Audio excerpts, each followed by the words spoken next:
नमस्कार, मी प्राध्यापक रामपालकर आपल्यासाठी घेऊन आला ह्या लेक्चर सिरीजमध्ये SY BCom corporate accounting profits प्रायस टू इनकॉर्पोरेशन लेक्चर नंबर 4. आज आपण या ठिकाणी प्रॅक्टिकल प्रॉब्लेम नंबर 3 त्या ठिकाणी सॉल्व्ह करणार आहोत. तरी सर्वांनी हा प्रॅक्टिकल प्रॉब्लेम समजून घ्यायचा आहे व जे विद्यार्थी नवीन असतील तर त्या विद्यार्थ्यांनी सुरुवातीचे जे सर्व व्हिडिओज आहेत तर ते बघायचे आहे. त्यामधलं पहिलं लेक्चर जे काही आहे ते अतिशय महत्त्वाचं आहे. त्यामध्ये आपण थेरी बेस घेतलेला आहे. तो थेरी बेस सगळ्यांनी अगोदर बघायचा आहे आणि नवीन विद्यार्थ्यांनी चॅनलला सबस्क्राईब करायचं आहे, म्हणजे आपल्याला पुढे येणारे व्हिडिओ ऑटोमॅटिक मिळून जातील. तर आपण सुरू करू प्रॉब्लेम नंबर 3. त्या प्रॉब्लेममध्ये काय सांगितलं आपण ते पहिल्यांदा समजून घेणार आहोत. मग बघा, crystal private limited Chembur was form to take over the running business of डोमेनो company Durgapur with effect from the 1st of April 2018. The company was incorporated on 31st July 2018. The obtain of commencement business certificate on the 1st October 2018. The profits and loss accounts for the year ended 31st March 2019 was as follows. जेव्हा आपण असं वाचल्यानंतर या ठिकाणी आपल्याला पहिल्यांदा काय clear करायचं आहे की अकाउंटिंग इयर कसं आहे. मग अकाउंटिंग इयर आपण जर बघितलं तर इयर एंडेड पहिल्यांदा बघायचं काय आहे. 31 मार्च आहे, याचा अर्थ एप्रिलला सुरू झालेलं आहे, बरोबर. मग आता हे अकाउंटिंग इयर जे काही आहे तर ते आपल्याला पहिल्यांदा काय करायचं आहे, बघायचं असतं. मग बघा, अकाउंटिंग इयर जे झालं आहे ते 1 एप्रिलला काय झालं आहे तर सुरू झालेलं आहे, बरोबर. 1 एप्रिल 2018ला या ठिकाणी आपल्याला अकाउंटिंग इयर जे आहे तर ते सुरू झालं आहे. आणि संपणार कधी आहे तर ते संपणार आहे 31 मार्चला. त्या ठिकाणी हे अकाउंटिंग इयर जे आहे तर ते संपणार आहे 31 मार्च 2019ला. अकाउंटिंग इयर जे आहे तर ते संपणार आहे, बरोबर. हे अकाउंटिंग इयर आपलं आहे. आता यामध्ये काय झालं ते बघायचं. मग काय झालं बघा, तर इथं काय म्हटलं आहे तर क्रिस्टल जी कंपनी आहे तर तिनं आपला व्यवसाय स्थापन केला. कशासाठी केला, to take over running business, बरोबर. कोणाचा रनिंग बिझनेस टेक ओव्हर करायचा आहे तर डोमेनो जी कंपनी आहे तिचा, आणि with effect from the 1 April 2018. याचा अर्थ काय झाला की डेट ऑफ परचेस जे आहे, म्हणजेच त्यांनी काय केलं आहे 1 एप्रिल 2018ला जो बिझनेस आहे तर तो काय केला, परचेस केला. म्हणजे इथे काय झालं आहे, डेट ऑफ परचेस झालं आहे, ठीक आहे. आता आपल्याला सेकंड डेट काय बघायची असते की डेट ऑफ इनकॉर्पोरेटेड किंवा रजिस्ट्रेशनची डेट काय आहे, सर्टिफिकेट कधी मिळालं इनकॉर्पोरेटेड सर्टिफिकेट. मग आपण सांगितलंय द कंपनी वॉज इनकॉर्पोरेटेड. बघा, हा शब्द कधी कधी इनकॉर्पोरेशन असतो, इनकॉर्पोरेटेड असतो, बरोबर. हे समजून घ्यायचं आहे. मग इथं काय म्हटलंय, इनकॉर्पोरेटेड हा शब्द आहे, बरोबर. याचा अर्थ आपल्याला ही डेट मिळाली. कधी झालं इनकॉर्पोरेशन किंवा सर्टिफिकेट ऑफ इनकॉर्पोरेशन कधी मिळालं तर 31 जुलैला मिळालं, बरोबर, 2018ला.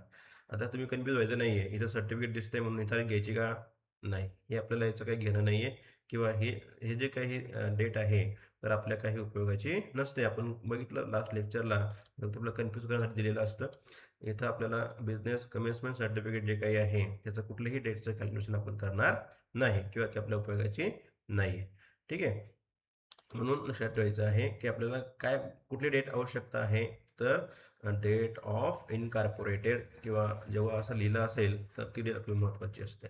मग बघा, आता कधी झालं सर्टिफिकेट, कधी मिळालं सर्टिफिकेट, मिळालं 1 ऑफ जुलैला, सॉरी 31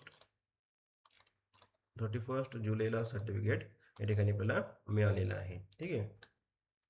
31 जुलै 2018ला या ठिकाणी काय झालं, सर्टिफिकेट आपल्याला मिळालं, बरोबर आहे. म्हणजे झालं आपलं सर्टिफिकेटची डेट किंवा रजिस्ट्रेशनची डेट. मग आता आपल्याला काय करायचं, दोन पार्ट करायचे अकाउंटिंग इयरचे, बरोबर आहे. दोन पार्ट आपण कसे करणार, एक प्री आणि एक काय करणार, पोस्ट. मग आता हा जो पार्ट आहे हा काय आहे, प्रीचा म्हणतो आपण याला, कारण की date of purchase to date of registration हे जे काही असतं याला काय म्हणतो आपण, प्री म्हणतो, बरोबर. म्हणजे झालं आपलं प्री, हे काय झालं आपलं प्री, बरोबर. आणि हा काय झाला पोस्ट. म्हणजेच आपल्याला लक्षात काय घ्यायचं आहे या ठिकाणी की पोस्ट पिरियड किती आणि प्री किती आहे. मग एप्रिल टू 31 जुलै हा जो काही कालावधी आहे हा कालावधी आपला काय आहे तर प्रीचा आहे. आणि जुलै नंतर 31 मार्च पर्यंत जो काही कालावधी आहे 19 पर्यंतचा, तर तो मात्र आपला पोस्ट कालावधी आहे. मग किती येईल बरं, एप्रिल टू जुलै जर आपण काउंट केलं तर एप्रिल, नंतर मे, नंतर जून आणि जुलै, बरोबर. असे 4 महिने. म्हणजे स्प्रीचा कालावधी किती आहे तर 4 मंथ आहे. आणि पोस्टचा किती झाला मग 8 मंथ. कारण की एकूण महिने किती आहे 12. जर प्रीचे जर 4 असतील तर साहजिकच पोस्टचे काउंट जर आपण केले तर ते किती होतील 8 महिने होतील. तर पहिल्यांदा आपल्याला काय करायचं अशा प्रकारे रॉ माहिती जी काही आहे तर ती बघायची आहे की प्रीचा पिरियड किती आणि पोस्टचा पिरियड किती आहे. आपल्याला कळालं या ठिकाणी जे प्री आहे तर ते 4 महिने आहे आणि जे पोस्ट आहे तर ते 8 महिने आहे. ठीक आहे, आता पुढे आपण बघू प्रॉब्लेम मध्ये काय सांगितलंय. मग जर पुढे बघितलं आपण तर काही ॲडिशनल इन्फॉर्मेशन दिलेली असते. मग बघा, the following additional information is available. काय सांगितलंय, the turnover for the whole period amount rupees 1,12,000 of which 28,000 were related to the period from the 1st of April 2018 to 1st of August 2018. बघा आता काय म्हटलं आहे की इथं turnover म्हणजे काय सांगितलं तुम्हाला मी लास्ट लेक्चरला, दॅट इज सेल्स. लक्षात ठेवा, टर्नओव्हर म्हणजेच काय तर सेल्स. टर्नओव्हर म्हणजेच काय तर सेल्स, लक्षात ठेवायचं ऑलवेज. टर्नओव्हर जेव्हा येईल तर त्याचा अर्थ तो काय आहे तर सेल्स आहे. मग सेल्स काय म्हटलं त्यानं, होल पिरियडला सेल्स किती आहे तर 1,12,000. होल पिरियड म्हणजे कुठला पिरियड, हा आपण जो वरती बघितला ना हा होल पिरियड आहे. म्हणजेच होल पिरियड म्हणजे 12 मंथचा पिरियड थोडक्यामध्ये. ठीक आहे, 1 एप्रिल 2018 ते 31 मार्च 19 हा जो काही 12 महिन्याचा कालावधी आहे तो म्हणजे होल पिरियड. हा जो होल पिरियड आहे तर या होल पिरियडचा सेल्स जो आहे तर तो 1,12,000 रुपये आहे. आणि आता ऑफ विच म्हणजे पैकी कशापैकी 1,12,000 पैकी 28,000 जो प्रॉफिट आहे तर तो कशाशी रिलेटेड आहे, इथं सरळ सरळ म्हटलं आहे period from 1st of April 2018. बरोबर, म्हणजे इथून 1st ऑफ एप्रिल 2018 टू काय म्हटलं आहे 1st ऑगस्ट. ऑगस्ट म्हटलंय ना, 1 ऑगस्ट म्हटलं. आता 1 ऑगस्ट म्हटलं का 31 जुलै म्हटलं, याला काय फरक पडणार आहे का तुम्हाला, परत आणि कन्फ्युज केलं. कारण उद्याची डेट काय आहे 31 जुलै नंतर काय येणार आहे तर इथं येणार आहे 1st ऑगस्ट. बरोबर, 1st ऑगस्ट येणार आहे. बरोबर आहे, 1st ऑगस्ट येणार आहे. म्हणजेच याचा अर्थ काय झाला, तुम्हाला कन्फ्युज केलंय पण कन्फ्युज व्हायची गरज आहे का नाही. सरळ सरळ म्हटलंय की हा एप्रिल टू 31 जुलैचा सेल्स आहे म्हणजे प्रीचा सेल्स आहे. काय म्हटलं आहे प्रीचा सेल्स आहे की जो आहे 28,000 जो आहे तर तो काय आहे जे आपलं प्री आहे तर त्या प्रीचा सेल्स आहे असं आपल्याला त्याने सरळ सरळ सांगितले. फक्त काय म्हटलंय जुलैच्या ऐवजी काय म्हटलंय ऑगस्ट म्हटलंय. पण ऑगस्ट म्हटलं आहे पण ऑगस्ट 30 ऑगस्ट म्हटलंय का नाही. काय म्हटलंय 1 ऑगस्ट म्हटलंय. आणि 1 ऑगस्ट आणि 31 जुलै याच्यात काही डिफरन्स नाहीये. याचा सरळ सरळ अर्थ होतो की हा प्रीचा सेल्स आहे. हा या कालावधीचा सेल्स आपल्याला त्यांनी सांगितलेला आहे की 28,000 रुपीज आहे. 1,12,000 पैकी 28,000 आहे. म्हणजे याचा अर्थ काय झाला, उरलेला सेल्स जो आहे तर तो सेल्स कशाचा आहे पोस्टचा आहे. मग उरला किती तर 84,000 रुपीजचा सेल्स उरला तर तो सेल्स आहे पोस्टचा. म्हणजे आपल्याला इथं कळालं की प्रीचा सेल्स जो आहे तर तो किती आहे हा आहे आणि पोस्टचा सेल्स किती आहे तर तो हा आहे 84,000. कारण की आपल्याला रेशो काढण्यासाठी हे लागणार आहे म्हणून आपण समजून घेतलं आहे की प्रीचा सेल्स किती आहे आणि पोस्टचा सेल्स या ठिकाणी किती आहे. ठीक आहे, आता पुढे बघू काय म्हटलंय प्रॉब्लेम मध्ये अजून. नंतर rent of office building was paid ₹500 per month. इथपर्यंत काय म्हटलंय की जे रेंट आपण पेड करतो ऑफिस बिल्डिंगचं ते ₹500 पर मंथ आहे. परंतु कधीपर्यंत म्हटलंय अप टू 1 ऑक्टोबर 2018. 2018 पर्यंत ऑक्टोबर पर्यंत जे रेंट आहे ते किती रुपये आहे तर ₹500 आहे. बरोबर, मग आता हे कुठपर्यंत येईल, मग आता जुलै नंतर ऑगस्ट सप्टेंबर ऑक्टोबर, बरोबर इथं इथपर्यंत येईल. 1 ऑक्टोबर पर्यंत रेंट जे आहे ते किती रुपये आहे ₹500 आहे असं तो म्हणतो. रेंटवर ऍडजस्टमेंट आहे, रेंट आपण बघू पुढे काय करायचं. रेंट ठीक आहे. मग आता रेंटवर ऍडजस्टमेंट सांगितली आहे की पुढं काय म्हटलंय बघा, अँड अँड बरोबर म्हणजेच काहीतरी घडलंय. देअर आफ्टर म्हणजेच त्यानंतर, बरोबर 1 ऑक्टोबर नंतर काय झालंय it was increase by ₹100 per month. म्हणजेच 100 रुपयाने आपलं रेंट वाढलेलं आहे. परंतु कधी वाढलं आहे आफ्टर द 1 ऑक्टोबर, ही जी काही डेट आहे या डेट नंतर आपलं जे काही रेंट आहे तर ते आता 500 वरून किती झालं ₹600 झाले. किती झालंय ₹600 झाले. ठीक आहे, हे आपल्याला लक्षात घ्यायचं आहे. आपण जेव्हा रेंटची ॲडजस्टमेंट किंवा रेंट सॉल्व्ह करणार आहोत, तर आपल्याला ह्या गोष्टीचा विचार करावा लागेल. याचा अर्थ आपल्याला दिसतो आहे की जे रेंट आहे, तर रेंटवरती काय आहे, ॲडजस्टमेंट आहे म्हणून आपण टिक मार्क करून ठेवायची. ते बघा, जे रेंट आहे, या रेंटवरती काय आहे, ॲडजस्टमेंट आहे म्हणून असं टिक मार्क करून ठेवलं रेंट. नंतर पुढे बघा काय म्हटलं आहे की third adjustment, a depreciation on fix asset includes 150 for assets acquire in the post incorporation period. म्हणजेच काय रे, की जे फिक्स असेट आहे आपलं त्या व्यवसायामधलं, तर ते कधी परचेस केलेलं आहे, पोस्ट इनकॉर्पोरेशन पिरियडमध्ये परचेस केलेलं आहे आणि त्यावर ₹150 डिप्रिशिएशन काढलं आहे आणि तो डिप्रिशिएशनमध्ये ॲड आहे असं तो म्हणतोय. ठीक आहे, मग आपल्याला आपल्या याचा अर्थ काय झाला की डिप्रिशिएशन जे आहे इथं तुम्हाला डिप्रिशिएशन ऑन फिक्स असेट या ₹2400 ₹150 जे आहे, तर ते कधीचे आहेत, तर ते पोस्टचे आहेत, बरोबर. आणि बाकीचे मात्र दोन्ही कालावधीचे आहे, प्री आणि पोस्टचे. असं सरळ सरळ त्याचा अर्थ होतो की डिप्रिशिएशन जे आहे, तर त्या ₹2400 ₹150 जे आहे, तर ते काय म्हटलं आहे, असेट्स अक्वायर म्हणजेच परचेस. ठीक आहे, कधी केलेली परचेस केलेली असेट आहे इन पोस्ट इनकॉर्पोरेशन आणि त्यावर जो डिप्रिशिएशन चार्ज केला आहे तो ₹150 आहे.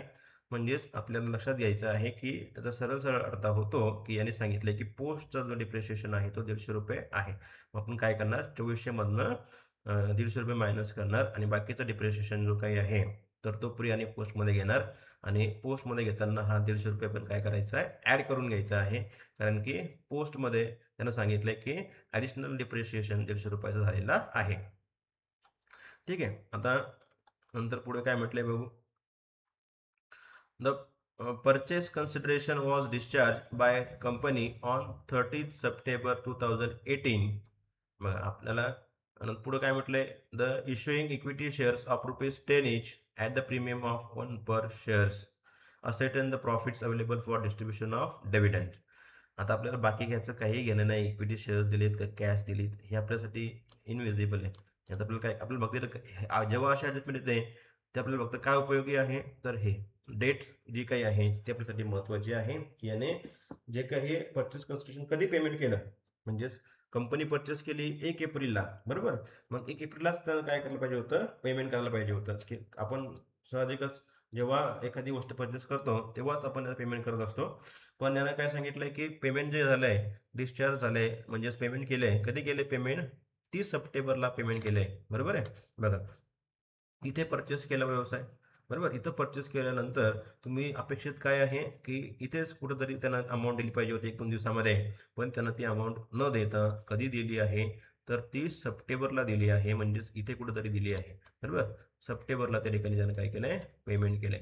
मग जेव्हा अशी ॲडजस्टमेंट येते तर सरळ सरळ याच्यावरती इंटरेस्ट चार्ज होतो. मग इथं आपल्याला एक पद असतं बघा, तर ते पद आपल्याला याच्यावर टिक मार्क करून ठेवायचे आहे. ही ॲडजस्टमेंट आहे interest to vendors. Interest to वेंडर्सवर ॲडजस्टमेंट आहे.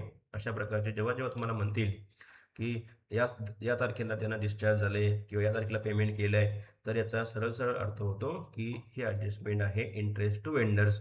बाकीचं काही बघायचं, ज्यांना इक्विटीला दिलंय का कॅशला दिलंय, आपल्याला त्याचं आवश्यकता पडत नाही. फक्त आपण काय बघायचं आहे, तर त्या ठिकाणी त्याने पेमेंट कधी केलंय किंवा कुठल्या तारखेला पेमेंट केलं आहे हे आपण फक्त बघणार आहे. म्हणून आपण इथं बघा 30 सप्टेंबर 2018 ही आपल्या महत्वाची तारीख आहे, म्हणून आपण टिक मार्क केली की ही ॲडजस्टमेंट असते इंटरेस्ट टू वेंडर्स यावरती.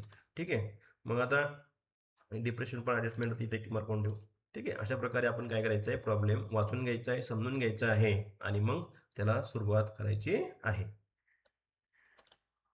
मग सुरुवातीला आपल्याला वर्किंग नोट द्यायची असते, बरोबर आहे. आपण बघितलं प्रत्येक प्रॉब्लेममध्ये वर्किंगला सुद्धा मार्क असतात. मग वर्किंग म्हणायचं, वर्किंग नोट्स, इम्पॉर्टंट डेट्समध्ये आपल्याला डेट्स लिहायचे आहे. First, date of purchase. मग डेट ऑफ परचेस काय आहे आपण बघितलं, 1 एप्रिल 2018. बघा पुढं आपल्याला लिस्ट आहे, प्रॉब्लेम व्यवस्थित वाचायचा आहे.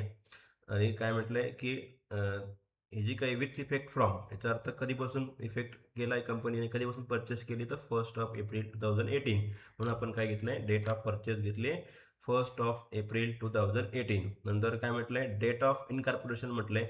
मग आता इथं बघा, कुठं कुठं दिसतं आपल्याला डेट ऑफ इनकॉर्पोरेशन, तिथं बघा, कंपनी वॉज इनकॉर्पोरेटेड ऑन 31 जुलै 2018. म्हणून बघा, डेट ऑफ इनकॉर्पोरेशन 31 जुलै 2018. नंतर date of obtain certificate of commencement हे फक्त लिहायचं, याचा आपल्याला कुठेही उल्लेख करायचा नाही. ते सांगितलंय बघा, date of commencement of certificate नाही लिहिलं तरी चालेल, पण आहे म्हणून लिहून ठेवा. Commencement business certificate 1 October 2018. नंतर डेट ऑफ फायनान्शियल क्लोज आपण बघितलंय, कधी क्लोज झालं अकाउंट, 31 मार्च 2019. ठीक आहे, अशा प्रकारे डेट्स आपण त्या ठिकाणी लिहून घ्यायचे आहे. आता इथं हे नोट्स सांगितले, पण आपण नोट्सची आपल्याला काय आवश्यकता लिहायची नाहीये, ते सोडून द्यायचं.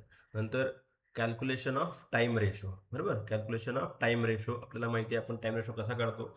ज्यांना माहित नसेल त्यांनी पहिलं लेक्चर बघायचं आहे, की आपण तिथे सांगितलं की टाइम रेशो कसा काढायचा आहे. बघा, आता टाइम रेशो म्हणजेच काय आहे, पहिलं लिहायचं प्री इनकॉर्पोरेशन टाइम, नंतर लिहायचं पोस्ट इनकॉर्पोरेशन टाइम. आता आपण बघितलं वरती की प्रीचा टाइम किती आणि पोस्टचा किती आहे. इथं आपल्याला हे उदाहरण आपण बघितलं होतं की 1 एप्रिल ते जुलै हा आपला प्रीचा कालावधी आहे, आणि प्रीमध्ये किती महिने होते, तर 4 महिने होते, बरोबर. म्हणून प्रीचा कालावधी 4 महिने आणि पोस्टचा कालावधी किती होता, 8 महिने. म्हणून आपण इथं बघा घेतलंय प्री इनकॉर्पोरेशन टायमिंग 4 मंथ आणि पोस्ट इनकॉर्पोरेशन टायमिंग 8 मंथ्स. म्हणजे रेशो किती झालं, 4 1 4, 4 2 8, म्हणजेच एकास 2 झालं तुमचा टाइम रेशो. नंतर नेक्स्ट आपल्याला रेशो काढायचा होता सेल्स रेशो काढतो आपण. मग कॅल्क्युलेशन ऑफ सेल्स रेशो असं लिहायचं, मग प्रीचं सेल्स किती आहे ते लिहायचं, आणि पोस्ट इनकॉर्पोरेशन सेल्स असं लिहायचं. मग आपण काढले ऑलरेडी हे, इथं प्रॉब्लेम आपल्याला सांगितलं होतं की सेल्स कसा आहे. ठीक आहे, मग इथं आपण अडजस्टमेंट नंबर 1 जे आहे तर ती सॉल्व्ह केलेली आहे. आणि आपण बघितलं होतं की सेल्स, प्रीचा सेल्स किती आहे, तर 28,000 रुपीज आहे, आणि पोस्टचा सेल्स जो आहे तर तो 84,000 रुपीज आहे. आपण हे ऑलरेडी काढून घेतले. मग बघा, 28,000 हा प्रीचा सेल्स आणि 84,000 हा त्या ठिकाणी पोस्टचा सेल्स आहे. आता रेशो काढायचा. आता रेशो करताना कधी पण काय करा, जेव्हा अशी मोठी मोठी अमाऊंट येते तेव्हा हे झिरो गायब करायचे, हे झिरो गायब करायचे, 3 झिरो गेले, बरोबर. आता उरलं काय, 28 आणि 84. आता 20 आणि 84 कुठल्या टेबलमध्ये आहे आपल्याला बघायचं आहे, आणि कुठल्या स्थानाला आहे ते बघायचं आहे. मग आता हे बघत असताना साहजिकच काय ट्रिक वापरायची. ट्रिक काय असते, तर पहिलं जे पद असतं ना, शक्यतो पहिल्या पदामध्ये हे पुढचं पद असतं, किंवा पहिलं हे जे काही आहे याच्या टेबलमध्ये हा पुढचा जो संख्या आहे तर ते असते. आता कुठल्या स्थानाला आहे ते बघायचंय. मग बघा, जर तुम्ही बघितलं तर 28 एक 28 28 त्रिक 84 असं करून बघायचंय. थोडक्यात 1 2 3 असं 4 पर्यंत असं कॅल्क्युलेशन करून बघायचं, इंटू करून बघायचं पहिल्या संख्येला ती संख्या येते का. तर आपण जर करून बघितलं तर 28च्या पाड्यामध्ये 84 आहेत, आणि हे 3 नंबरला आहेत. म्हणजेच आपल्याला रेशो मिळाला 28 एक 28, 28 त्रिक 84, म्हणून एकास 3 हा झाला आपला सेल्स रेशो. आता आपल्याला रेशो काढल्यानंतर आपण काय करतो आहे, तर आखणी करतो. ठीक आहे, आखणी केल्यानंतर आखणी सगळ्यांना माहिती कशी करायची, तर आता सांगायचं बसत नाही तुम्हाला. मग आता आखणी केल्यानंतर पहिल्यांदा पद जे आपण घेतो तर ते असतं ग्रॉस प्रॉफिट, बरोबर. पहिलं काय घेतो आपण, ग्रॉस प्रॉफिट कुठं असतो, तर तो तुम्हाला इथं दिसतोय इन्कम साईडला. पहिल्यांदा इन्कम घ्यायचं आपल्याला. इन्कम जे आहे तर ते ग्रॉस प्रॉफिट इन्कम किती आहे, तर 80,000चं ग्रॉस प्रॉफिट इन्कम आहे. मग आता आपण हे काय करायचं आहे, आपल्याला खाली त्या ठिकाणी घ्यायचंय. पहिलं पद आपण ऑलवेज इन्कम साईड घेत असतो, आणि ते असतं ग्रॉस प्रॉफिट. मग इथं लिहिलं आपण ग्रॉस प्रॉफिट, याचा बेस काय घेतो आपण, सेल्स, कारण की ग्रॉस प्रॉफिटचा बेस काय आहे, तर सेल्स आहे. मग आपण सेलचा रेशो काढलेला असतो, तो रेशो आपल्याला या ठिकाणी घ्यायचा आहे. मग एकाच 3 रेशो आपण आत्ताच काढला सेलचा. आता याने काय करायचंय, ते वाटायचंय. सगळ्यांना वाटता येतं, बरोबर आहे. काय करतो आपण, 80,000ला काय करायचं, त्याच्या रेशोने पहिल्यांदा डिवाइड करायचं. काय करायचं, डिवाइड करायचं. मग आता रेशो किती आहे, 3:1 रेशो आहे, बरोबर. मग 3:1 म्हणजेच काय, त्याची बेरीज करायची पहिल्यांदा. हा जो काय रेशो आहे याची ऍडिशन करायची. ठीक आहे, मग किती ऍडिशन होईल रे, तर 3 आणि 1 4. म्हणून काय करायचं, 4ने पहिल्यांदा त्या अमाऊंटला भागायचं, जी अमाऊंट वाटायची आहे. मग 80,000ला आपण जर 4ने जर डिवाइड केलं तर ते किती येईल उत्तर, याचं उत्तर येईल 20,000. किती येईल, 20,000 येईल, बरोबर. आता हे जे 21,000 आहे याला काय करायचं असतं, नंतर रेशोने इंटू करायचं. मग पहिला रेशो किती, 1, म्हणून 1ने इंटू केल्यावर किती आलं, 20,000 इंटू 20,000 तेच येणार, बरोबर. नंतर जो पोस्टचा रेशो आहे त्याने इंटू करायचा. मग 20,000 गुणिले 3 जर आपण केलं तर किती येईल? ते येईल 7,000 रुपये. बरोबर, अशा प्रकारे आपण काय करतो, अमाऊंट वाटत असतो. मग आता आपण वाटला ग्रॉस प्रॉफिट प्रीचा आणि पोस्टचा. आता हे इथं का घेतलं आपण, कारण की हे कुठलं साईड असतं, ह्या आहे इन्कमचा कॉलम. बरोबर, हा कॉलम कुठला असतो, इन्कम. या ठिकाणी आपण लिहितो.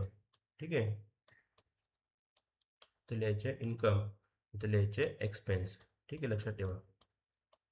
हे कॉलम जे असतात ना, एक असतो इथं पण पोस्ट आणि फ्री मध्ये आपण बघितलं ऑलरेडी, पण इन्कम. ठीक आहे, एक्सपेन्स इन्कम, म्हणून इन्कम साईडला आपण या ठिकाणी कारण की ग्रॉस प्रॉफिट काय आहे, इन्कम आहे, म्हणून इन्कम साईडला घेतला. आता नेक्स्ट पुढं काय बघायचं, कुठलं पद आहे इन्कम साईडला राहिलेलं आहे का, तर ते घ्यायचं. मग आहे तर शेअर ट्रान्सफर फीज आहे. आता शेअर ट्रान्सफर फीज 1,000 रुपये मिळाली, म्हणून ते आपण इन्कम साईडला घेतलंय. आता इन्कम साईडला आहे म्हणून इन्कम साईडलाच घेणार आपण. आता शेअर्स आलं, म्हणजे मी तुम्हाला जेव्हा जेव्हा सांगितलं की शेअर्स तुम्हाला दिसतील, बरोबर, शेअर्स आहे याचा अर्थ हे सगळं काही विचार करायची गरज आहे का, नाही. तर काय विचार करायची गरज नाहीये, कारण की शेअर्स हे कुठं घेतो आपण, पोस्टमध्येच असतील. कारण की शेअर्स कधी आले, तर जेव्हा कंपनी आले. बरोबर आहे, मग कंपनीचा कालावधी कुठला आहे, तर पोस्टचा आहे. म्हणून डायरेक्ट आपण काय करायचं बघा, इथे 1,000 रुपये घेतला आपण टोटलमध्ये, आणि डायरेक्ट पोस्टच्या कॉलममध्ये इन्कम साईडला 1,000 लिहिले. कारण की वाटता येतात का, हे वाटायची गरज आहे का, नाही. कारण की हा जो काही इन्कम आहे कधी अर्निंग केला आहे, तर पोस्ट जो कालावधी आहे इथं अर्निंग झालाय. कारण की शेअर्स आपण बघितलंय कधी येतील, shares the after the incorporation shares कंपनीमध्ये येऊ शकतात, तोपर्यंत येत नाही. इकडे प्रीमध्ये शेअर्स येण्याचा काही प्रश्न नसतो. म्हणून लक्षात ठेवायचं, शेअर्स, डिबेंचर, डायरेक्टर्स याच्यावर जेव्हा जेव्हा काहीतरी येईल, डायरेक्ट काय करायचं आहे, पोस्टमध्येच लिहायचं आहे. कारण आपण बघितलंय पहिल्या 2-3 लेक्चरला याच्यावर सगळं डिटेल्समध्ये चर्चा केलेली आहे की हे जे काही खर्च किंवा हे जे काही इन्कम होतील, तर हे कधी होतील किंवा पॉसिबल आहे, only in the post incorporation timing. कारण का, तर हे सर्व सर्व करण्याचा अधिकार फक्त कंपनीला असतो. आणि कंपनी कधी करू शकते हे, जेव्हा कंपनीला सर्टिफिकेट मिळतं रजिस्ट्रेशनचं, त्याच वेळेस त्या कंपनीला शेअर्स विकता येतात, त्याच वेळेस त्या कंपनीला डायरेक्टर्स असतात, त्याच वेळेस कंपनीमध्ये डिबेंचर्स विकता येतात. म्हणजेच हे सर्व जर जेव्हा आफ्टरमध्ये होतं, तर साहजिकच हा एक्सपेन्स किंवा हा इन्कम वाटायची गरज पडत नाही. म्हणून लक्षात ठेवायचं आहे, शेअर्स असतील, डिबेंचर्स असतील, डायरेक्टर्स असतील, जेव्हा जेव्हा हे पद दिसतील तुम्हाला, काही विचार करायचा नाही, डायरेक्ट पोस्ट साईडला लिहायचे. झालं आपला आता इन्कम साईड. ठीक आहे, आता हे झाली आपली इन्कम साईड. दोनच पद होते, दोन्ही आपण घेतले. ग्रॉस प्रॉफिट पण घेतलं आहे आणि शेअर ट्रान्सफर फी जी आहे ती पण आपण या ठिकाणी घेतलेली आहे. आता आपल्याला काय बघायचं, एक्सपेन्स साईड जी आहे, तर त्या एक्सपेन्स साईड मधून आपल्याला काय करायचं, आता पोस्टिंग करायची आहे. तो एक एक पद जे आहे ते सॉल्व्ह करत जायचं आहे. मग आता पहिलं पद काय आहे आपल्याला दिसतंय बघा, काय आहे, तर मॅनेजमेंट एक्सपेन्स आहे, म्हणजेच व्यवस्थापन खर्च आहे. ठीक आहे, आता व्यवस्थापन खर्च आहे म्हणजेच हा कुठला कुठला एक्सपेन्स आहे रे, याला आपण कॅटेगरी केली आहे बघा. एक आहे फिक्स एक्सपेन्स आणि एक आहे सेलिंग एक्सपेन्स, किंवा जो फिक्स एक्सपेन्स त्याला काय म्हणतो आपण, ऑफिस एक्सपेन्स म्हणतो. आणि एक आहे सेलिंग एक्सपेन्स. ठीक आहे, अशा दोन एक्सपेन्सचं आपण काय केलं, वर्गीकरण केलंय. आणि काय म्हटलंय आपण, जो ऑफिस एक्सपेन्स आहे किंवा फिक्स एक्सपेन्स आहे, तर तो आपण जो टाइम रेशो आहे जो आपण आता काढलेला आहे त्याने वाढतो. टाइम रेशो बघा, इथं आपण काढला टाइम रेशो. इथं आपल्याला काय करायचं आहे, ऑफिस किंवा जे त्या ठिकाणी फिक्स एक्सपेन्स आहे या रेशोने वाटायचे आहेत. आणि जे सेलिंग एक्सपेन्स आहे, तर तो आपला सेल्स रेशो आहे, याने काय करायचे आपल्याला वाटायचे. आपल्याला काय ठरवायचंय मग, हा असलेला एक्सपेन्स जो आहे या ठिकाणी, तर तो त्याला कुठला बेस लावायचा आहे किंवा कुठला तो एक्सपेन्स आहे. मग 4 प्रकारचे बेस आपल्याकडे आहेत. एक आहे पहिला टाइम बेस, की जो एक्सपेन्स फिक्स आहे किंवा ऑफिस एक्सपेन्स मध्ये ऑफिस एक्सपेन्स आहे, म्हणजे ऑफिसमध्ये होणारा एक्सपेन्स असेल, तो एक्सपेन्स आपण काय करायचा आहे, टाइम बेसने वापरायचा आहे, वाटायचा आहे, म्हणजे टाइम रेशोने वाटायचा आहे. नंतर जे सेलिंग एक्सपेन्स आहे, म्हणजे वस्तू विकण्यासाठी जे काही आपल्याला खर्च करावा लागतो, किंवा जेव्हा आपण वस्तू विक्री विक्री करतो तेव्हा जो काही खर्च होतो, तर तो खर्च म्हणजेच काय आहे, सेलिंग एक्सपेन्स. ते आपल्याला काय करायचं आहे, तो जो सेल्स रेशो आहे आणि वाटायचा आहे. आणि काही एक्सपेन्स हे प्रीचे असतात, काही हे पोस्टचे असतात. ठीक आहे, आपण ते बघू. मग आता पहिला एक्सपेन्स जो आहे त्याला बेस काय लागतोय, टाइम बेस लागतो आहे, कारण की हा ऑफिस एक्सपेन्स आहे, व्यवस्थापन खर्च आहे. मग ऑफिस एक्सपेन्स म्हटल्यानंतर आपण या ठिकाणी घेणार बघा इथे मॅनेजमेंट एक्सपेन्स, त्याला बेस आपण लावलाय बघा टाइम. बरोबर, बेस काय घेतला, टाइम. मग रेशो काय घेणार आपण, 1:2, कारण की आपला टाइम रेशो जो आहे तर तो काय आहे 1:2 आहे, म्हणून रेशो घेतला आपण 1:2. आता 1:2 आपण काय करणार आहे, टोटल अमाऊंट जी आहे एक्सपेन्सची, तर ती किती येणार आहे 12,000 आहे. मग 12,000 भागिले किती 3, बरोबर आहे. मग जे एक आलं 4,000, मग 4,000 इंटू 1 4,000, 4,000 इंटू 2 8,000, बरोबर. एक्सपेन्स साईडला घेतलंय बघा, कुठे घेतलंय एक्सपेन्स साईडला, कारण की हा एक्सपेन्स आहे म्हणून प्रीचा पण एक्सपेन्स साईडला आपण घेतले 4,000 रुपये. तसेच आपण पोस्टच्या एक्सपेन्स साईडला घेतले 8,000 घेतले, कारण की हा एक्सपेन्स जो आहे तर तो पूर्ण 12 महिन्याचा आहे आणि त्यामध्ये प्रीचा हा 4,000 रुपयाचा आहे, तर पोस्टचा 8,000 रुपयाचा एक्सपेन्स आहे. झालं फर्स्ट एक्सपेन्स घेतला आपण. नंतर आता पुढे आपल्याला बघायचं आहे कुठला एक्सपेन्स आहे. मग आहे बँक चार्जेस.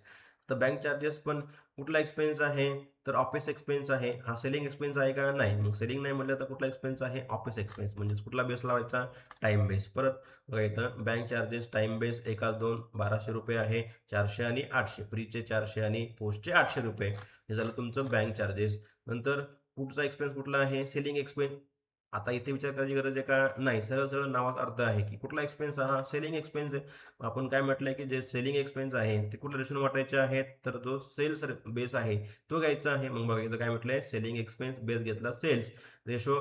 आता त्याचा काय आहे, आपण काढला 1:3. बघा इथं सेल्स रेशो काढलाय आपण 1:3. मग आता त्याने आपण वाटणार आहे 4,000 वाटायचे आहेत सेम, 4 ने डिवाइड करायचं आहे, 1,000 येईल. 1,000 इंटू 1 तेच येणार 1,000 फ्री मध्ये, आणि पोस्टचा रेशो 3 आहे म्हणून 4,000 इंटू 1,000 इंटू 3, त्या ठिकाणी आपण बघा घेतलं 3,000 रुपये. ठीक आहे. तर अशा प्रकारे आपण काय केलंय, तो सेलचा एक्सपेन्स होता तर तो वाटलेला आहे. आता पुढचा एक्सपेन्स कुठला आहे, तर तो बघायचा आहे. तर पुढचा आहे मिसलेनियस एक्सपेन्स, म्हणजेच किरकोळ खर्च, बरोबर. आता किरकोळ खर्च हा चहा पाणी नाश्ता याचा खर्च असतो. हा कुठं खर्च करतो आपण, जे ऑफिस असतं तर त्यामध्ये होतं, म्हणजे हा ऑफिस एक्सपेन्स आहे किरकोळ खर्च. याला बेस कुठला घ्यायचा, टाइम बेस. 1:2 रेशो आहे, 9,000 एक्सपेन्स आहे तो वाटायचा आहे. तर तो येणार बघा 3,000 रुपये घेतला प्री आणि 6,000 घेतला पोस्टमध्ये. ठीक आहे. तर तुमचं मिसलेनियस एक्सपेन्स किरकोळ खर्च ऑफिस एक्सपेन्स आहे म्हणून वाटला त्याने आपण. नंतर पुढचा जो एक्सपेन्स आहे तर तो आहे कॅरियज आउटवर्ड. बघा आता कॅरियज आउटवर्ड म्हणजेच काय, किंवा कॅरियज म्हणजेच काय, तर माल वाहतूक खर्च याचा अर्थ होतो. कॅरियजचा अर्थ होतो माल वाहतूक खर्च, बरोबर. आता हा जो काही माल वाहतूक खर्च आहे दोन प्रकारचा असतो, कॅरियज इनवर्ड आणि कॅरियज आउटवर्ड. आता इथं आपल्याला सांगितलंय कॅरियज काय आहे, आउटवर्ड आपल्याला या ठिकाणी घेतला आहे. आता कॅरियज आउटवर्ड जो असतो तर तो असतो सेलसाठी केलेला एक्सपेन्स असतो, म्हणून याला बेस काय घ्यायचा, सेल्स घ्यायचा. कारण की माल वाहतूक खर्च दोन प्रकारचा असतो. एक इनवर्ड म्हणजेच काय, जेव्हा आपण रॉ मटेरियल परचेस करतो आणि फॅक्टरीमध्ये तो इन्व्हर्ट करतो, म्हणून त्याला फॅक्टरी एक्सपेन्सेस, म्हणून तो आपण टाइम रेशोने वाटणार आहे जेव्हा काय असेल, कॅरेज इनवर्ड असेल. आता हा काय आहे, कॅरेज आउटवर्ड आहे. म्हणजे आपण काय केलंय, पक्का माल तयार केलेला आहे आणि तो विकायला बाहेर पाठवला आहे, तेव्हा जो काही माल वाहतूक खर्च होतो दॅट इज कॅरेज आउटवर्ड. मग हा खर्च कशासाठी केला आपण, फॉर द सेल्स, बरोबर आहे. कारण की आपण काय केलंय, पक्का माल तयार करून मार्केटमध्ये विकण्यासाठी नेलेला आहे, तेव्हा जो काही खर्च आलाय वाहतुकीवरती त्याला आपण काय म्हटलंय, कॅरेज आउटवर्ड म्हटलंय. मग म्हणून हा एक्सपेन्स सेलिंग एक्सपेन्स आहे, म्हणून आपण बेस घेतला सेल्स. मग अमाऊंट आहे 4,000, मग वाटल्यानंतर आली 1,000 आणि 3,000 रुपये. प्रियमध्ये 1,000 आणि पोस्टमध्ये 3,000, त्या ठिकाणी आपण बघितलंय. आता पुढचं जे पद आहे आपलं, तर ते काय आहे, रेंट ऑफ ऑफिस बिल्डिंग. आता यावरची ऍडजस्टमेंट दिली, आपण टिकमार्क केली आहे, बरोबर आहे. आपल्याला टिकमार्क केल्यामुळे आपल्याला कळालं की ऍडजस्टमेंट आहे. आपण ती काय करायची, सॉल्व्ह करायची आहे. बघू ऍडजस्टमेंट काय त्याच्यावरती. ऍडजस्टमेंट काय सांगितली, rent office building was paid ₹500 per month up to the 1st of October 2018 and thereafter it was increased by ₹100 per month. म्हणजेच काय म्हटलं, ऑक्टोबर पर्यंत रेंट किती होतं, 500 होतं. ऑक्टोबर नंतर मात्र रेंट वाढलं आणि 100 रुपयाने वाढल्यानंतर 600 झालं, असा अर्थ होतो. मग बघा आपण इथं बघू. आता बघा एप्रिल टू ऑक्टोबर म्हणजे इथपर्यंत, बरोबर. काय म्हणतो येतो, इथपर्यंत रेंट किती होतं, 500 होतं, बरोबर आहे. आता मग 500 जर रेंट असेल ऑक्टोबरपर्यंत, आता आता इथं काय आपल्याला काय समजून घ्यायचं आहे की हा जो काय ऑक्टोबर आहे, ऑक्टोबरमध्ये आपल्याला काय दिसतं, इथपर्यंत कालावधी जो आहे त्यामध्ये प्री पण आहे आणि पोस्ट पण आहे, बरोबर आहे.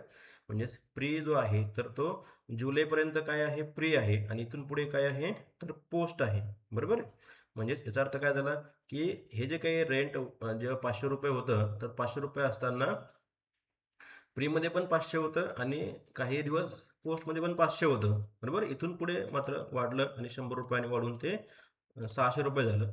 पण इथपर्यंत मात्र काय होतं, 500च होतं. म्हणजे आपल्याला वाटायचं आता हे रेंट हा एक्सपेन्स आहे, ऑफिस एक्सपेन्स आहे, बरोबर आहे. किंवा रेंट आपल्याला वाटायचं आहे, 12 महिन्याचा एक्सपेन्स आपल्याला दिलेला आहे 6,600, बरोबर आहे. मग आता आपल्याला हे जर वाटायचं असेल तर आपल्याला समजून घ्यायचं पहिल्यांदा की काय घडलंय, हे 6,600 रुपये आले कसे, हे आपल्याला पहिल्यांदा बघून घ्यायचं आहे.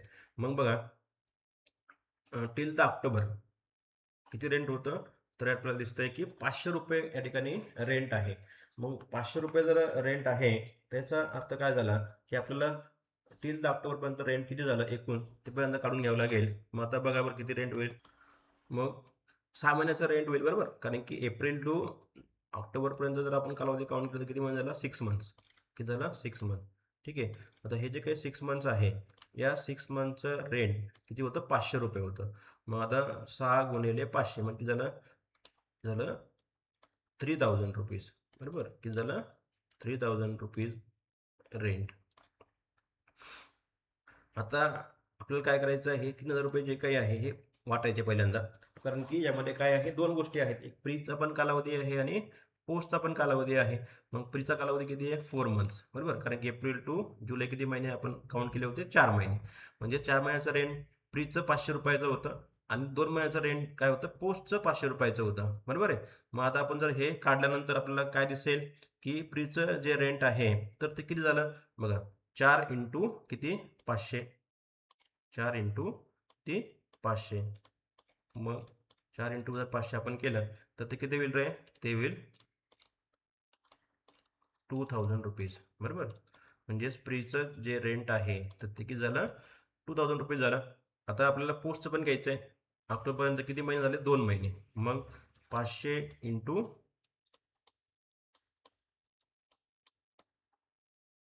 500 इंटू 2, बरोबर आहे. हे जर आपण केलं तर किती येईल रे, ते येईल 1000. किती झालं, 1000. ठीक आहे, समजून घ्या 1000. आता पुढं याच्या पुढे काय झालं, रेंट वाढलं. याच्या पुढे काय झालं, रेंट झालं, किती वाढलं, 600 रुपये झालं. म्हणजेच ऑक्टोबर टू मार्च किती महिने झाले, 6 मंथ्स. हे किती मंथ्स आहे, 6 मंथ्स, बरोबर आहे. हे झाले 6 मंथ. म्हणजे 6 इंटू किती, 600. हे किती झालं रे, झालं 3600, बरोबर. 3600 झालं. आता आपल्याला बघा, आपल्याला काय करायचं, प्री मध्ये आणि पोस्ट मध्ये किती लिहायचं हे काढायचं होतं, बरोबर आहे. आपल्याला हे माहिती आहे, प्री मध्ये किती लिहायचं आहे, एवढं लिहायचं आहे 2000 रुपये. पण पोस्ट मध्ये किती लिहायचं आहे, पोस्ट मध्ये लिहायचं हे 1000 प्लस हे 3600. म्हणजे पोस्ट मध्ये किती येईल, 4600. किती येईल, 4600. कारण का पोस्टमध्ये एवढं का घेतलं आपण, कारण की हे 1000 रुपये वेगळे का घेतले, कारण की 1000 रुपये का घेतले वेगळे, कारण की रेंट तेव्हा किती होतं, 500 रुपये होतं.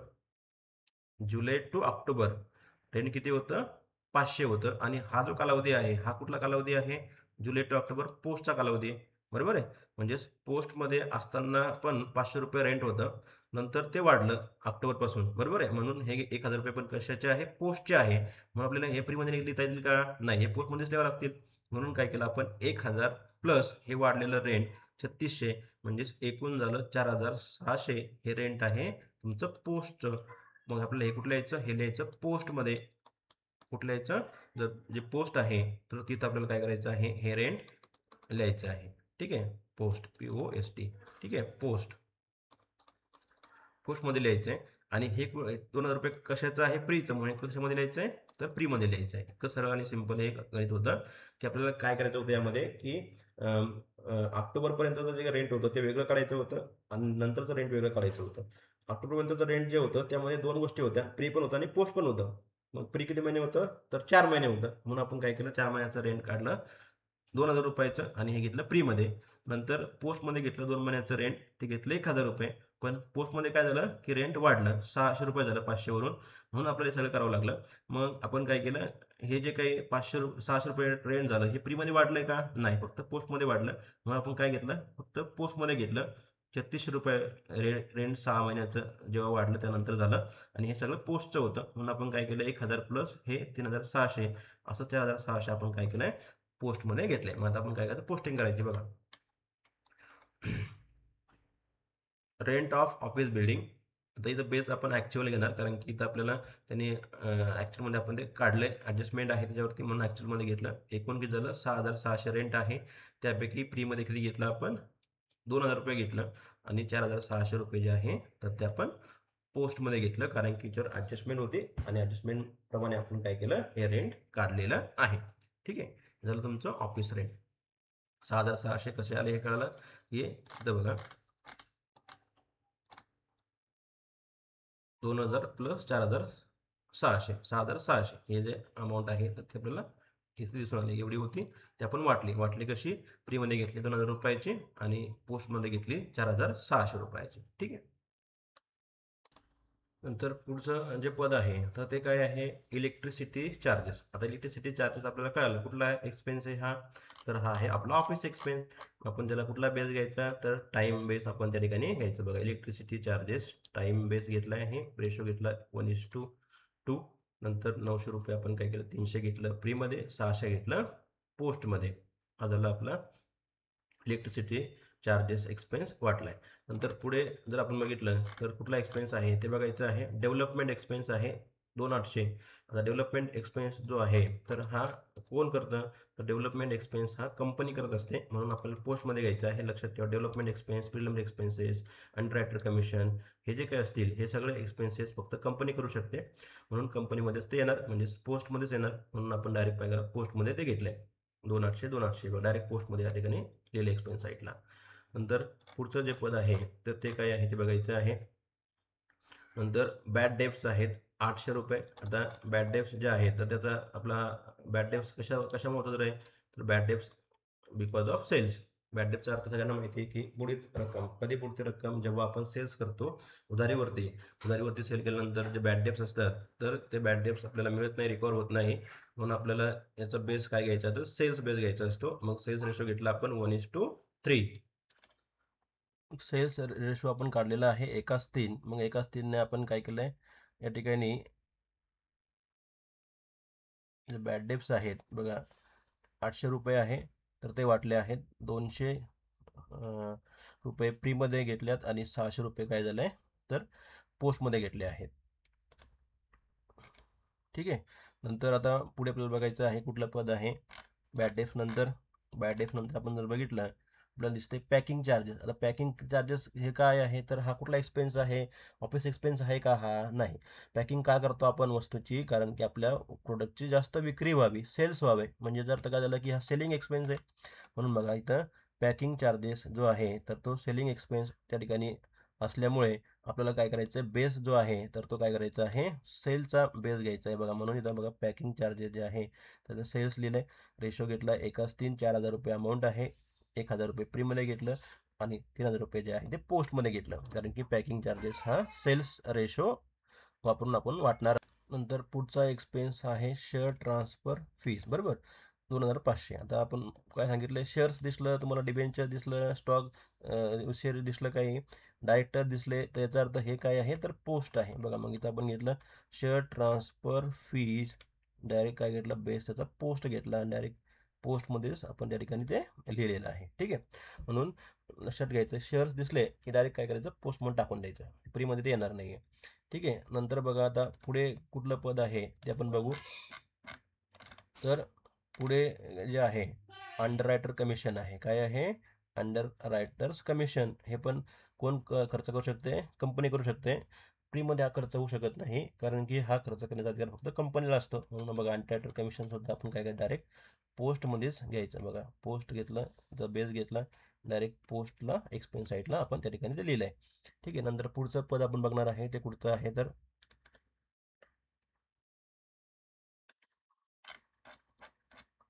मग बघा इथं आहे इंटरेस्ट टू वेंडर्स. आता याच्यावर ॲडजस्टमेंट आहे. मग ॲडजस्टमेंट काय आहे पहिल्यांदा बघावं लागेल आपल्याला. मग काय सांगितलंय बघायचं आहे. बघा, इथं आपल्याला ॲडजस्टमेंट त्यांनी दिलेली आहे. काय ॲडजस्टमेंट दिली आहे, तर परचेस कन्सिडरेशन वर discharge by company on 30 September 2018 he adjustment असते इंटरेस्ट टू वेंडर्सवरती. मग आता यामध्ये आपल्याला काय करायचं आहे ते आपण बघू.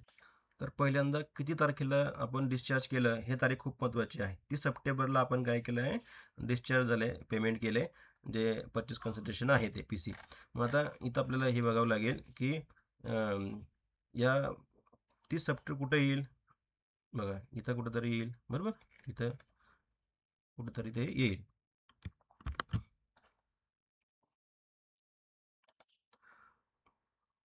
जुलै नंतर सप्टेंबर येईल, बरोबर. मग इथं सप्टेंबर समजा आला, आपण सांगितलं की 30 सप्टेंबरला 30 सप्टेंबरला पेमेंट झाले, बरोबर, असं तो म्हणतोय. मग याचा अर्थ काय झालं रे, की पेमेंट डिले झालंय. कारण की परचेस कधी केला आपण व्यवसाय, एप्रिलला केलाय, आणि पेमेंट कधी केलं, सप्टेंबरला केलं. पेमेंट डिले झालंय, म्हणून आपल्याला इंटरेस्ट द्यावा लागला, आणि तो आपण दिलाय बघा, इथं दिसतोय आपल्याला इंटरेस्ट टू वेंडर्स जो आहे, तर तो आपल्याला दिसतो आहे की 1050 रुपये हा आपल्याला इंटरेस्ट द्यावा लागला. कारण की आपण परचेस केलं एप्रिलला, पेमेंट केलं सप्टेंबरला. हे जे काही मधला कालावधी आहे, तर किती कालावधी आहे, तर किती महिन्याचं इंटरेस्ट आपण दिलंय, तर 6 मंथ्सचं इंटरेस्ट आपण दिलंय. 6 मंथ्स आपल्याकडनं डिले झालंय पेमेंट, म्हणून आपल्याला 6 महिन्याचं इंटरेस्ट त्याला दिलं. मग 6 महिन्याचं इंटरेस्ट किती झालं, तर 1050 रुपये इंटरेस्ट आपण दिले. आता आपल्याला काय समजून घ्यायचं आहे की हे जे काही 6 मंथ्स आहे, या 6 मंथ्समध्ये कालावधी कुठला कुठला आहे, तर प्रीचा पण आहे आणि पोस्टचा पण आहे, बरोबर आहे. मग आता आपल्याला काय बघायचं आहे की प्रीचा किती कालावधी आहे आणि पोस्टचा किती कालावधी यामध्ये आहे, तर ते आपल्याला पहिल्यांदा समजून घ्यायचं आहे, आणि मग तसं ते वाटायचं आहे. सिंपल आहे. मग बघा, 4 मंथ्स आपल्याला माहिती आहे की प्रीचे आहे, कारण की एप्रिलपर्यंत किती महिने आहेत, तर 4 मंथ्स आहेत ते प्रीचे आहेत. मग किती उरले, 2 महिने. 2 महिने आहे कशाचे आहे, तर पोस्टचे आहेत. म्हणजेच हे जे काही इंटरेस्ट आहे 1050 रुपये 6 महिन्याचं आहे, त्यामध्ये 4 महिन्याचं कशाचं आहे, तर प्रीचं आहे, आणि 2 महिन्याचं कशाचं आहे, तर पोस्टचं आहे. मग पहिल्यांदा काय करायचं, याला 6 ने डिवाइड करायचं, बरोबर आहे. 6 ने काय करायचं, डिवाइड करायचं. मग हे जर केलं तर आपण किती येईल रे, 175 रुपये येईल, बरोबर. 175, 175 एका महिन्याचा झाला. पर मंथ किती आलं, 175. मग आता प्रीचं किती मंथ्स आहे प्रीचे, तर 4 मंथ्स, म्हणून इंटू जर आपण 4 केलं, तर ते किती येईल रे, 175 गुणिले जर 4 आपण केलं, तर ते येईल 700 रुपये, बरोबर. करून बघा किती झालं, 700. आता हे 700 रुपये कशाचं आहे, तर प्रीचं आहे.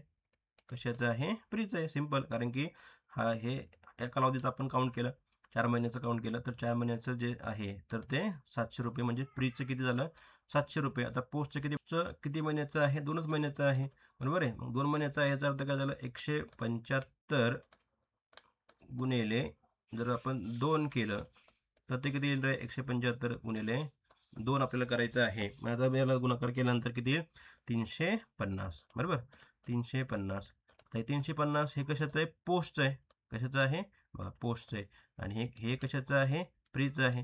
आपल्याला काय करायचं, हे पोस्टिंग करायची. आता पोस्टिंग बघा, इथे बघा, इथे घेतलं आपण इंटरेस्ट टू वेंडर्स, बरोबर. बघा, आता असं जेव्हा ॲडजस्टमेंट तेव्हा बेस काय घ्यायचा, ॲक्च्युअल. तर रेशो नाही घेणार आपण, रेशो वाटलं का आपण नाही. मग प्रीमध्ये किती घेतलं आपण, 700. कारण प्रीचं आपण किती काढलं, 700 काढलं. 175 गुणिले 4 जर केलं तर 700 रुपये आलं. नंतर पोस्टचं किती आलं, 175 गुणिले 2 जर केलं तर 350 रुपये आलं. म्हणजे पोस्टमध्ये घेतलं 350 आणि प्रीमध्ये घेतलं 700. हे झालं इंटरेस्ट टू वेंडर्स. म्हणजे जेव्हा इंटरेस्ट टू वेंडर्स येईल, तेव्हा आपल्याला काय बघायचं आहे की या या वेंडरला, वेंडर कंपनी म्हणजे कुठली कंपनी बघितलं आपण, की ज्याच्याकडे आपण व्यवसाय परचेस करतो किंवा खरेदी करतो, तर तर ती कंपनी असते वेंडर कंपनी, आणि त्या वेंडर कंपनीला आपण इंटरेस्ट देतो, कारण की आपल्याकडनं पेमेंट डिले होतं.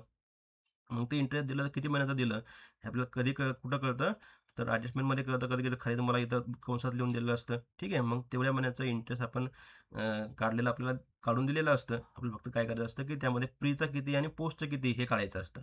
जसं आपण तर वरती काढलं की प्रीचं जे आहे, तर ते किती होतं, 700 रुपये होतं, आणि जे पोस्ट होतं ते होतं 350. म्हणून आपण काय केलं, डायरेक्ट याची पोस्टिंग केली, म्हणून याला आपण बेस घेतला ॲक्च्युअल, ठीक आहे. नंतर आता पुढचं पद जे आहे आपण ते बघायचं आहे, ते काय आहे, डिस्ट्रीब्युशन एक्सपेन्स. आता हे डिस्ट्रीब्युशन एक्सपेन्स म्हणजे का का करतो आपण, बिकॉज ऑफ सेल्स. कारण की सेलिंगसाठी आपण काय करतो, वस्तू वाटत असतो, वितरित करत असतो. म्हणजे याचा अर्थ बेस काय झाला याचा, तर सेल्स हा त्याचा बेस झाला. बघा इथं सेल्स 1 3 6000 अमाऊंट आहे, 1500 रुपये आणि 4500 रुपये आपण त्या ठिकाणी काय केलंय, वाटलेले आहेत. बघा, सेल्स डिस्ट्रीब्युशन एक्सपेन्स बेस घेतला सेल्स 1 3 6000, अमाऊंट होती 1500 आणि 4500 रुपये. हे झालं प्री आणि पोस्टला त्याचा एक्सपेन्स. नंतर पुढचं पद जे आहे ते कुठलं आहे ते बघायचं आहे. तर ते आहे डिप्रिशिएशन ऑन फिक्स असेट. आता जर ॲडजस्टमेंट आहे, मग ॲडजस्टमेंट काय पण समजून घ्यायचं. Depreciation on fixed asset includes 150 rupees for assets acquired in the post incorporation period. आपण बघितलं होतं की हे जे 150 रुपये आहे हे डिप्रिशिएशनचे, तर हे आपल्याला दिसून येतं की ते पोस्टचे आहेत. कशाचे आहेत? पोस्ट पिरियडचे आहेत. म्हणजे अशी असेट आहे की जी आपण पोस्टमध्ये घेतली होती, म्हणजे इथं घेतली होती असेट, आफ्टर जुलैला घेतलेली असेट आहे, त्याचं डिप्रेशन जे आहे तर तो काय म्हणतो की 150 रुपये त्याचं डिप्रिशिएशन आहे. बरोबर आहे. म्हणजे ते फक्त कुठं घ्यायचं आपल्याला? फ्रीमध्ये घेता येईल का मग ते डिप्रिशिएशन? नाही, फक्त कुठं घेता येईल? जे पोस्ट आहे इथंच घेता येईल. बरोबर आहे. मग बाकीचं जे उरलेलं डिप्रिशिएशन आहे तर ते मात्र पूर्ण वर्षभराचं आहे, पूर्ण असेटवर त्याने चार्ज केलं आहे. म्हणून आपल्याला पहिल्यांदा काय करावं लागेल? 2400 मधनं 150 रुपये मायनस करावं लागेल. म्हणजे कारण की ते ते फक्त कुठले आहे? तर फक्त पोस्टचेच आहे. ठीक आहे, म्हणून ते वाटता येणार नाही. कारण त्यानं सरळ सरळ सांगितलं आहे की काय सांगितलंय बघा, पूर्ण ॲडजस्टमेंट बघा की जे डिप्रिशिएशन आहे त्यामध्ये काय आहे? ॲड आहे. इथं बघा काय म्हटलंय? इन्क्ल्युड्स. त्या डिप्रेशनमध्ये म्हणजे 2400 मध्ये ॲड आहे. किती ॲड आहे? तर 150 रुपये. आणि ते कुठले आहे? The assets acquire in the post in corporation. बघा काय म्हटलंय? Post in corporation. म्हणजेच हे जे काय असेट अक्वायर केली होती ती पोस्टमध्ये केली होती. म्हणजेच त्याच्यावर डिप्रेशन जे चार्ज केलं ते 150 रुपये हे पण पोस्टच असलं पाहिजे. ते फ्रीमध्ये येऊ शकतं का? नाही, ते चुकीचं होईल. म्हणून आपण त्या ठिकाणी काय करायचं? पहिल्यांदा 2400 रुपयामधनं 150 रुपये जे आहेत तर ते मायनस करून घ्यायचे. मग किती येतील मायनस केल्यावरती? तर ती आम्हाला इथं लिहायची पहिल्यांदा. मग बघा ती आली 2250. बरोबर, एवढे उरतील. आता हे 2250 जे आहे तर ते ह्या होल पिरियडचे आहेत. बरोबर. आता डिप्रिशिएशन काय आहे? फिक्स एक्सपेन्स आहे. बरोबर. आपल्याला कुठला रेशो घ्यायचा? 1:2 याने वाटणार आपण 2250. आता 2250 जर आपण वाटले 1:2 रेशोने, म्हणजेच की याला आपण काय करणार? भागिले किती करणार? 3 करणार. कारण की आपला जो टाइम रेशो आहे तर आपण काढले बघा इथं 1:2. कारण डिप्रेशन आपलं वाटायचं आहे आणि ते वाटताना आपल्याला रेशो लागणार आहे 1:2. कारण की डिप्रिशिएशन हे आपलं फिक्स एक्सपेन्स असतं. बरोबर आहे. म्हणून आपल्याला काय करायचं आहे? तो 1:2ने वाटायचा आहे. मग 1:2ने वाटल्यानंतर बघा इथं आपण बेरीज करणार. 3 झालं. बरोबर. मग आता हे किती झालं बघा? 2250 त्या ठिकाणी भागिले 3 या ठिकाणी करायचं आहे. मग करा बरं. 2250 भागिले 3, 750 रुपये आलं. बरोबर आहे. मग 750 जे आहे 750, आता काय करायचं आहे? रेशो त्याला इंटू करायचं. आपण बघितलं कसं करायचं. मग इंटू फ्रीचा किती रेशो आहे? 1, म्हणून झालं 1. म्हणजे 750 तेच येणार फ्रीमध्ये 750. बरोबर आहे. नंतर पोस्टमध्ये 750 इंटू किती रेशो आहे? त्याचा 2 आहे. किती झालं? 1500. बरोबर. किती झालं? 1500. आपल्याला पोस्टिंग करायची. आता फ्रीमध्ये किती घ्यायचं? 750. पण पोस्टमध्ये 750 हे एवढे घ्यायचे की 1500 रुपये? नाही. तर काय करायचं? हे 150 रुपये पण काय करायचे? यामध्ये ॲड करायचे. काय करायचे? 150 रुपये पण ॲड करायचे. म्हणजेच 1500 प्लस 150 म्हणजेच 1650 रुपये हे आहेत पोस्टचे आणि 750 रुपये जे आहेत ते फ्रीचे. का? कारण की त्यानं सांगितलं की 150 रुपये ऑलरेडी पोस्टचेच आहे. मग आपल्याला पोस्टचे किती मिळालेत इथं या 2250 पैकी? तर 1500 रुपये हे त्या ठिकाणी पोस्टचे मिळालेत. तर 150 रुपये हे ऑलरेडी पोस्टचे होते. म्हणजे 1650 जे आहे ते एकूण पोस्टचा डिप्रिशिएशन आहे. म्हणून मग इथे घेतलं आपण depression on fix asset base घेतला ॲक्च्युअल, कारण की ॲडजस्टमेंट आहे. 2400 रुपये चा डिप्रिशिएशन आहे. त्यापैकी प्रीला 750 घेतला आणि पोस्टला घेतला 1650. कारण की डिप्रिशिएशनवर ॲडजस्टमेंट होते. ॲडजस्टमेंट आपण काय केली? त्या ठिकाणी सॉल्व्ह करून जे ॲन्सर आलं 750 आणि 1650. आता हे रेशोने येणार नाही, कारण की त्यानं ॲडजस्टमेंट सांगितले की 150 रुपये त्यामध्ये ॲड होते म्हणून. ठीक आहे. म्हणून आपण ते अशा प्रकारे काय केलं आहे? त्या ठिकाणी वाटलेलं आहे की पहिल्यांदा 2400 मधून 150 रुपये मायनस केले, उरले 2250. हे जे 2250 आहे तो रेशोने वाटले आपण 1:2ने. 1:2ने वाटल्यानंतर फ्रीजचे झाले 750 आणि जे पोस्ट आहे ते झाले 1500. 1500 प्लस अजून त्या 150 रुपये ॲड केले, कारण की 150 रुपये आपण पोस्टचे ऑलरेडी घेतलेले होते. म्हणजे 1650 हे झाले पोस्ट साईडला. म्हणून इथे घेतले बघा आपण पोस्टला 1650, तर फ्रीला फक्त 750. असे 2400 रुपये आपण वाटले. ठीक आहे. आता आपल्याला काय करायचं आहे? तर क्लोज करायचं आहे. मग क्लोज सगळ्यांना करता येतं की इन्कम साईड 61,000 आहे. त्यातनं काय केलं, एक्सपेन्स साईड मायनस केली. एक्सपेन्सची बेरीज झाली 45,150. ते मायनस केल्यानंतर 15,850 झाला आपला प्रॉफिट.